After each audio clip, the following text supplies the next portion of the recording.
বাষট্টি মেমারি বিধানসভা কর্তৃক আয়োজিত ব্লাড ডোনেশন ক্যাম্প হচ্ছে। আপনারা জানেন আমরা পশ্চিমবাংলার প্রত্যেকটি জায়গাতেই ব্লাড ডোনেশন ক্যাম্প করতে হয়। বিশেষ করে মাননীয় মুখ্যমন্ত্রী মমতা ব্যানার্জির নির্দেশ, তার শাসনকালে এই রক্তদাতার সংখ্যা অনেক বেড়ে গেছে এবং তিনি অনুপ্রেরণা জুগিয়েছেন যদি আমরা রক্ত না দিই, বেশি মাত্রায় না দিই, তাহলে তোমাদের রোগীদের জীবন মরণাপন্ন হয়। সেই জায়গায় তার এই যে নীতি এবং আদর্শে উৎসাহিত হয়ে অনুপ্রাণিত হয়ে সর্বত্রই ব্লাড ডোনেশন ক্যাম্প হয়। আমাদের তেমনি মেমারি বিধানসভার পক্ষ থেকে আজকে এখানে একটা ব্লাড ডোনেশন ক্যাম্প হচ্ছে, আবার একটা আগামী সপ্তাহে আর একটা অনুষ্ঠান হবে। কাজে এখানকার স্থানীয় যারা রক্তদাতা তাদের আমরা উৎসাহ দিই, অনুপ্রেরণা যোগাই, যাতে তারা বছরে একবার দুবার করে তারা রক্ত দেয় এবং তাদের বন্ধুবান্ধবদের নিয়ে এসে রক্ত দেয়। স্বেচ্ছায় এসেছে রক্ত দিতে এবং প্রত্যেকেই আমরা জানি যে রক্ত আমাদের মানুষকে কীভাবে বাঁচিয়ে তুলতে সাহায্য করে, পুনর্জন্ম ফিরিয়ে দেয় এবং এখানে জাতি ধর্ম নির্বিশেষে সব দাতাই সমানভাবে অংশগ্রহণ করে রক্ত দেয়। সেরকম একটা মহৎ কাজ আজ হচ্ছে এখানে। এখানে আমাদের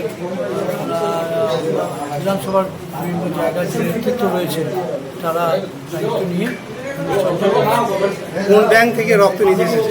বর্ধমান সরকারি দপ্তর থেকে বর্ধমান মেডিকেল কলেজের যে ব্লাড ডোনেশন ব্লাড বিভাগ আছে, ব্যাংক বিভাগ আছে। আজকে কতজন রক্ত দেবে? আজকে আমরা 70 জন মতো দাতা দেওয়ার কথা আমরা ঠিক করেছি। এটা আবার আগামী সপ্তাহে হবে, আবার সেখানে 100 জনকে এই রক্তদান শিবিরে আপনি কি বার্তা দিচ্ছেন? আমার বার্তা হচ্ছে যে সবাই আরও বেশি করে উদ্বুদ্ধ হোক এবং আমাদের মাননীয় মুখ্যমন্ত্রী যা চাইছেন, তিনি যেভাবে সবাইকে উদ্বুদ্ধ করেছেন, অনুপ্রাণিত করেছেন। কোনো সময় আমরা বুঝতে পারি না রক্তের কী অভাব, বিশেষ করে 2-3 মাস যে রক্তের সময়টা থাকে দুষ্প্রাপ্য, তখনও কিন্তু আমাদের কর্মীরা স্বেচ্ছায় এগিয়ে এসে রক্তদান করে। কারণ আমরা মনে করি যে এর সঙ্গে আমাদের পরিবারের, আমাদের এলাকার সবাইকে জীবন নির্ভর করছে, প্রত্যেকেরই বাড়ির কেউ না কেউ আমরা অসুস্থ হচ্ছি। কাজে আমার রক্তটা অন্য একটা পরিবারের কাজে লাগে, এই উৎসাহ নিয়ে, এই ব্রত নিয়ে আমরা এগিয়ে চলেছি। আপনার নাম আর পরিচয়? মধুসূদন ভট্টাচার্য, মেমারি বিধানসভা।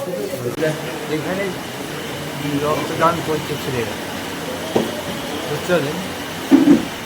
মেয়েদের মধু ভট্টাচার্য এখন ঘুরে ওনার আর কি সব ছেলেরাও রক্তদান করে। আপনি রক্ত দিয়েছেন? না, আমার রক্ত দরকার। আমি তো 83 বছর বয়স, শূন্য হয়ে যাচ্ছে। হাতের চাপ নগদ 100 টাকা খেয়েছে।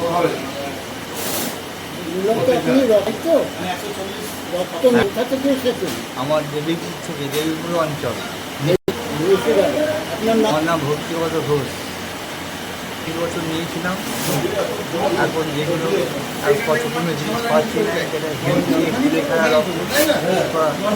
সেই জিনিস তো পাওয়া যাচ্ছে না এখন। গ্রীষ্মকালীন যে পরিস্থিতি সৃষ্টি হয়, ব্লাড আমাদের খুবই একটা সংকট দেখা যায়।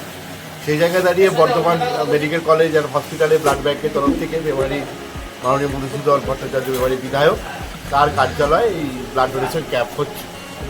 কতজন রক্ত দিলেন? এই মুহূর্তে আমাদের টার্গেট আছে 70 জন মতো। এই মুহূর্তে 12 জন মতো রক্ত দেওয়া হবে। এই যে রক্তদান শিবির হচ্ছে, আপনি কি বার্তা দিচ্ছেন? এটা মূলত এটা তৃণমূল যুব কংগ্রেসের পক্ষ থেকে সারা জেলা জুড়েই হচ্ছে এবং আমাদের মাননীয় বিধায়ক মধুসূদন ভট্টাচার্য প্রতি বছরই এই বিধায়ক কার্যালয় ব্লাড ডোনেশন ক্যাম্প করে। মূলত যারা রক্ত সংকট এই মুহূর্তে যেটা আছে, সেই সংকটটা মেটানোর জন্যই এই ব্লাড ডোনেশন ক্যাম্পটা, এবং এটা একটাই উদ্দেশ্য স্যারের পক্ষ থেকে যে আপনারা এগিয়ে আসুন। কারণ রক্ত দেওয়া হচ্ছে সবচেয়ে ভালো সমাজের পক্ষে। এগিয়ে আসুন, ব্লাড দিন এবং ব্লাড সংকটকে যাতে নিরসন হয় তার চেষ্টা। আপনার নাম আর পরিচয়? আমার নাম